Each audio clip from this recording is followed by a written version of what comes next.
Well, from tensions in the sea to the standoff in India's backyard, the Maldives has been dominating headlines in India this week. Well, celebrities, netizens, top politicians were up in arms against the island nation after a Maldivian minister made derogatory remarks against the Prime Minister's visit to Lakshadweep. But we look at the larger picture, shifting dynamics in the Indo-Pacific. China and India have been vying for presence in the island nation for decades. But our side of the world is witnessing a new geopolitical reality. And that, of course, is deeply rooted in the economic slowdown. Take a look at this report.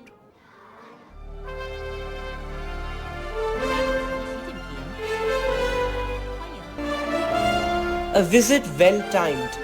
Maldives' bonhomie with China on display amid its diplomatic standoff with India over PM Modi's photo op in Lakshadweep. As Moizu asked China to send more tourists to his country after a boycott call for the Maldives and India, New Delhi is cautious about the island's newfound camaraderie with the dragon. Among the 20 agreements inked, a pledge to enhance tourism cooperation and strategic partnership. We will continue to strengthen and drive the economic industry and boost visitor numbers. China was our number one market pre-COVID, and it is my request that we intensify efforts for China to regain this position. More than one-third of Maldives' economy relies solely on tourism. With the island's floundering post-pandemic economy and tensions with India that sends over 20 lakh tourists to Maldives every year, pro-Chinese President Moizu's move was on expected lines. But amid the diplomatic conundrum came a surprising statement from New Delhi. शायद 2020 में जो भारत और चीन के बीच face of हुआ था, उसमें हमारे सेना के जवानों ने जो करिश्मा दिखाया है, जो बहादुरी दिखाई है, शायद उसके कारण चाइना की धारणा भारत के बारे में बदल गई है कि भारत अब कमजोर भारत नहीं रहा, भारत अब दुनिया का ताकतवर देश बन गया है. The article titled The Bharat Narrative said that India is rapidly transforming into a pole in the multipolar world, and that the speed of such changes is rarely seen in the history of international relations, reaffirming India's emergence as a key player in the new world order. This as India's army chief said that the situation along the northern borders is stable yet sensitive. As far as the situation on the northern borders goes, I would say the situation is stable yet sensitive. We continue to talk both at the military level as well as the diplomatic level. Amid China's rising footprint in the Indo-Pacific, Maldives' outreach to Beijing could be a cause for concern, given its strategic location and commercial significance for New Delhi. The man who won office in Maldives on his India Out campaign has been quick to please China. And India too has taken on the challenge in the Year of the Dragon, hitting straight where it hurts the most, Maldives' tourism industry.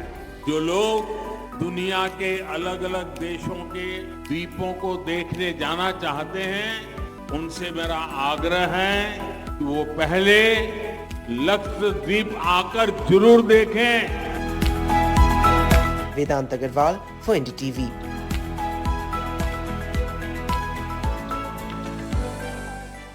And when Mr. Derek Grossman continues to be with us, Mr. Grossman, how do you look at Mohammad Muizu's visit to China? And of course, also decode for us why the economic reality of the Indo-Pacific, particularly that of the Maldives, cannot be separated from its outreach to China.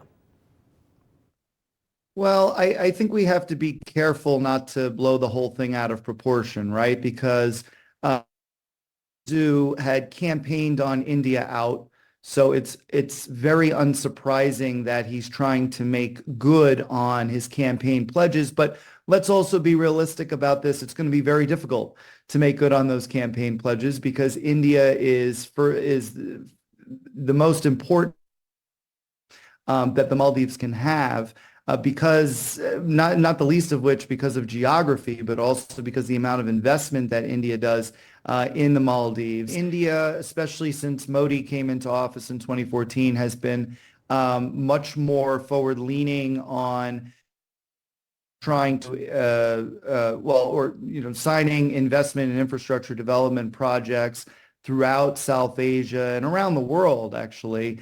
Some of this is because India is in competition against China's Belt and Road Initiative, but also some of this is because India wants to be a leader in the global South, irrespective of what China's doing.